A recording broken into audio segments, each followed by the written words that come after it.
Welcome to AAP Series. I'm your author, Amon Alakusapiri. In this video, having looked at what is financial crime, types of financial crimes,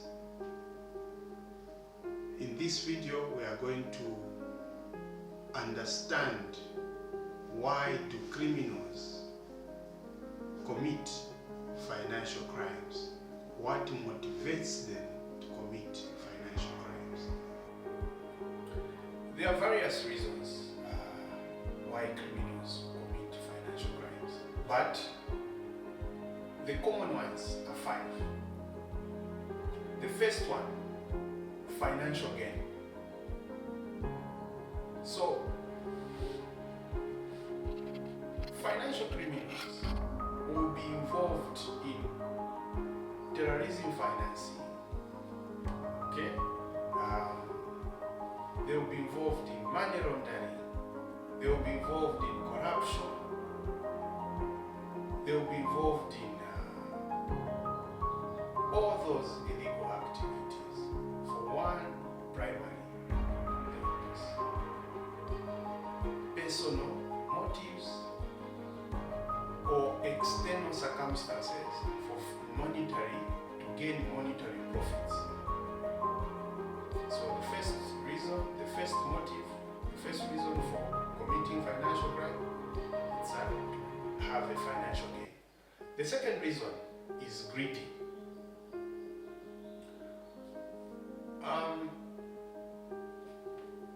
Financial crime will be committed basically for greedy reasons. You want to accumulate money overnight, okay, with no regard of the consequences that has on society as a whole. So, a good example I can cite is nepotism. More often than not, nepotism is being incited in countries by politicians. Because of greedy motives, you find that a politician will be making tribal appointments for personal gain. There is always this misconception that if I appoint my family members, I'll govern better because these are people who trust me. It's wrong. Without having consideration of the consequences of having an organization where we are only family. The third motive, it's economic desperation. Professionals, highly respected professionals, have ended up committing financial crimes because of economic desperation. Among economic desperation reasons could include overwhelming debt. Sometimes you ask someone how they accumulated debt, the debt they were accumulating, what they used the money for. They can't explain it. But because this individual has got this overwhelming debt, the only way out, they feel like, is to engage in financial crimes. So this person now starts money laundering.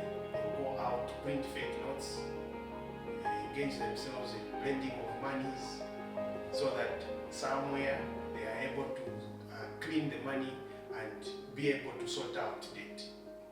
This person might be having overwhelming debt. They deliberately get into fraudulent activities. There is false representation in an institution where they end up paying themselves monies to sort out debt. Another reason why there could be economic desperation creating these financial crimes, it's basically poverty.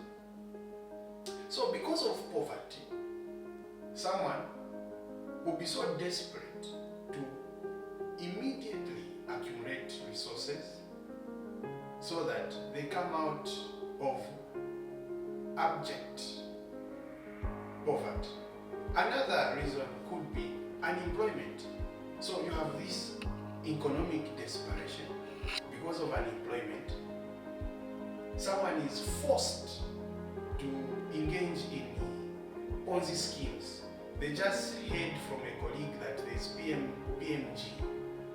We are told when you bring in 3,000 and you bring in 5 others, you'll be able to grow your monies in 2 weeks.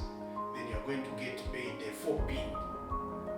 Monies will be multiplied. Honestly speaking, how do you grow 1,500 in 2 weeks?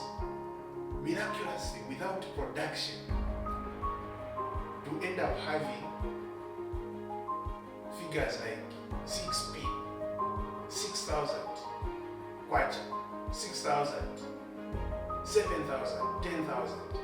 It's not practical. But what is causing all this is the high levels of unemployment, high levels of poverty.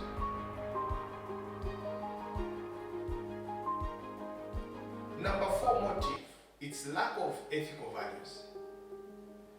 Lack of strong moral compass has caused people to engage in financial crimes.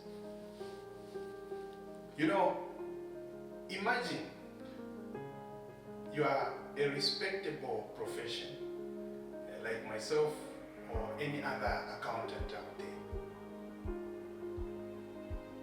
To engage in fraudulent practices just for personal gain. You are told, no, let's creatively overstate expenses so that we reduce profits. Hence, we pay lesser taxes to tax authorities, or let's inflate assets so that we have more capital allowances in our books, which we can use to offset against taxes.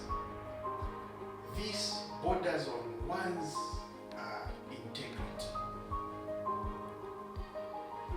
Once there is lack of ethical values, lack of a strong moral compass, it becomes easier to engage in financial crimes. The last component, which is a key motivator for people to engage in financial crimes, is opportunity and access. Most institutions, most organizations, they've been built over years on trust. You cannot run an institution on trust. Yes, it is a good component, but you need to run an institution on policy and procedure.